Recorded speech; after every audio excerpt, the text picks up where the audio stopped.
अस्सलामु अलैकुम वरहमतुल्लाहि वबरकातुहू। रब्ब इश्रह ली सदरी वयस्सिर ली अमरी वहलुल उक़दतम मिन लिसानी यफ़क़हू क़ौली। आमीन या रब्बल आलमीन। ज़िंदगी में कोई भी काम करने से पहले एक सवाल लाज़मी पूछना चाहिए कि ये काम करके मेरा कौन सा मसला हल होगा। What problem is this thing going to solve? For example, let's do a couple of exercises. Netflix solves the problem of your entertainment. Your car solves the problem of your transportation. मैं job पे क्यों जाऊँ? मैं job इसलिए करता हूँ कि ये मेरे मुआशी मसाइल का हल है। So everything we have around us or we do in our lives is supposed to solve a problem.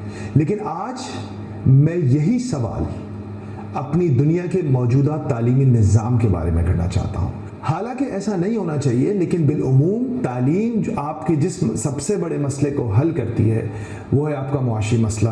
यानी कि आप एक अच्छी जगह से डिग्री लेते हैं, अच्छे कॉलेज से फारिगुल तहसील होते हैं, तो आप एक अच्छी जगह नौकरी करते हैं, उस अच्छी नौकरी में आपको एक अच्छी तनख्वाह मिलती है जिससे आपके घर का एक अच्छा गुजारा होता है। इस the current education system solving our current economic problems. यहाँ पर हम लोग अपना पेट काट कर अपने बच्चों की स्कूल, कॉलेज और यूनिवर्सिटीज़ की फ़ीस देते हैं कि यार अच्छी जगह से पढ़ेगा तो कल को अच्छी जगह नौकरी होगी, अच्छी जगह नौकरी होगी तो फ्यूचर सिक्योर होगा। लेकिन क्या आप जानते हैं कि Microsoft, Apple, Facebook, Twitter, Uber, WhatsApp, Oracle, Dell और विकीलीक्स बनाने वाले इन 9 के 9 अफराद ने कभी किसी यूनिवर्सिटी से कोई डिग्री हासिल नहीं की। Wait, are you serious? तो चले जानने की कोशिश करते हैं कि ऐसा क्यों है। हम जैसे खाना खाते हैं, हम जैसे शॉपिंग करते हैं, हम जैसे काम करते हैं, हम जैसे ट्रैवलिंग करते हैं, सब कुछ बदल चुका है। तो अगर हमारी जिंदगियों की रिक्वायरमेंट बदल गई तो पुराना तालीमी निज़ाम कैसे चल सकता है? इस बात को समझने के लिए हमको आज से 300 साल पहले जाना पड़ेगा,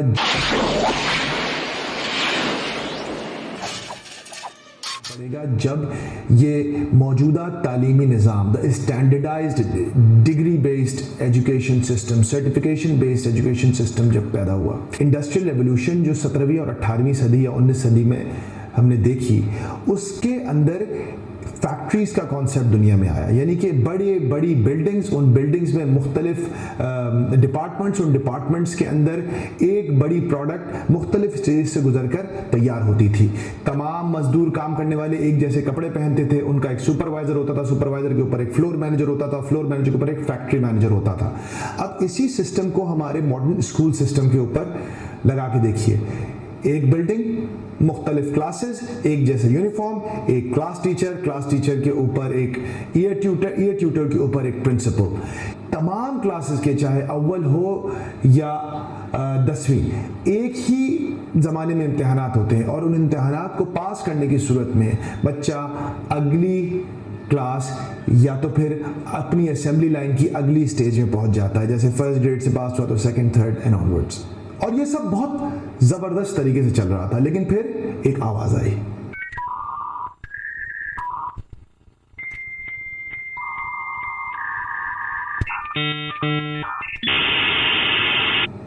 और इस आवाज ने सब कुछ बदल दिया। अब जरा कंपैरिजन करते हैं कि आज से 30 साल पहले की दुनिया और आज की दुनिया में क्या फर्क है। यानी कि पिछली सदी की दुनिया और इस सदी की दुनिया में क्या फर्क है। नंबर 1, इंफॉर्मेशन एक इंतहाई कीमती चीज हुआ करती थी।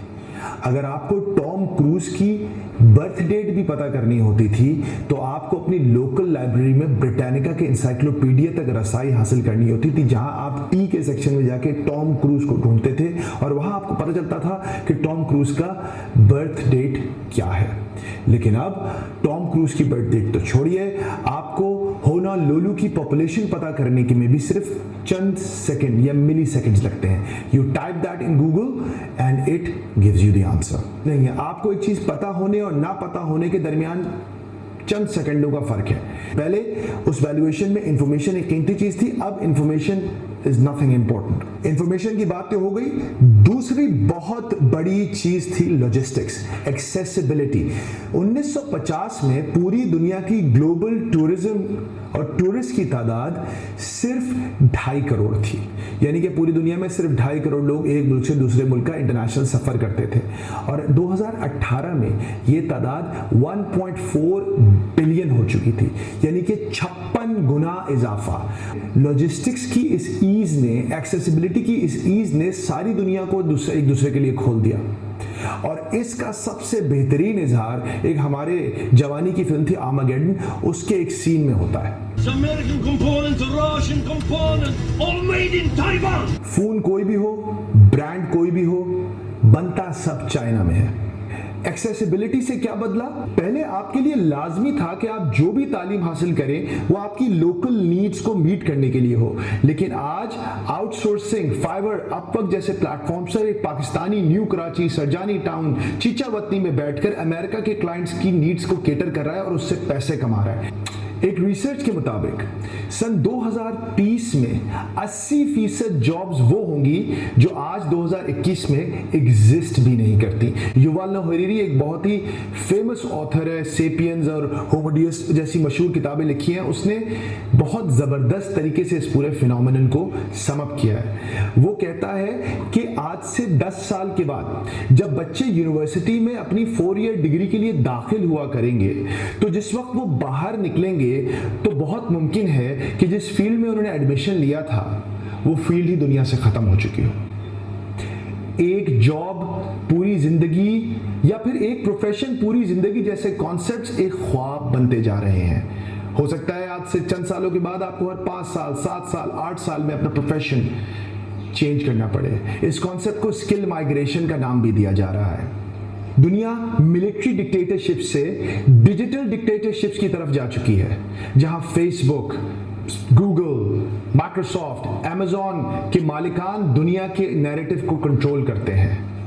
मौजूदा तालीमी निज़ाम के फेलियर की एक सबसे बड़ी मिसाल ये है कि इस वक्त दुनिया के टेक्नोलॉजी लैंडस्केप को ड्राइव करने वाले ज़्यादातर लोग डिग्री याफ्ता ही नहीं है। What? But you can't do this to me.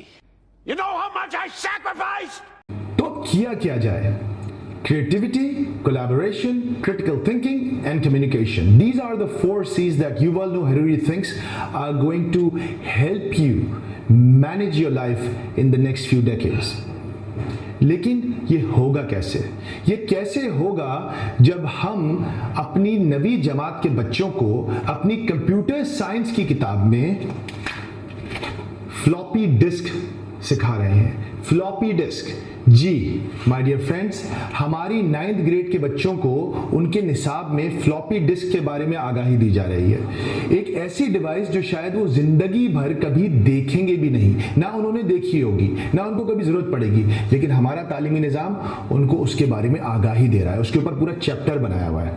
मेरा सवाल ये है कि क्या हमारे स्कूल्स, कॉलेजेस और यूनिवर्सिटीज़ हमारे बच्चों को ये 4 C's सिखा रहे हैं? अगर सिखा रहे हैं तो बहुत अच्छी बात है, वरना हमें बहुत परेशान होने की ज़रूरत है। और तालीमी इदारों को तो ज़रा साइड पर रख दें। उससे बड़ा और अहम सवाल मेरा ये है कि क्या हम अपने आप को, खुद और अपने बच्चों को क्रिटिकल थिंकिंग, कम्युनिकेशन, कोलैबोरेशन और क्रिएटिविटी जैसी स्किल्स सिखा रहे हैं या नहीं? इकबाल की शायरी इल्हामी शायरी थी। उन्होंने आज के इस दौर को शायद 100 साल पहले जज कर लिया था, और इसीलिए उन्होंने कहा था कि ज़माने के अंदाज बदले गए, नया राग है, साज बदले गए। अस्सलामु अलैकुम व रहमतुल्लाहि व बरकातुहू।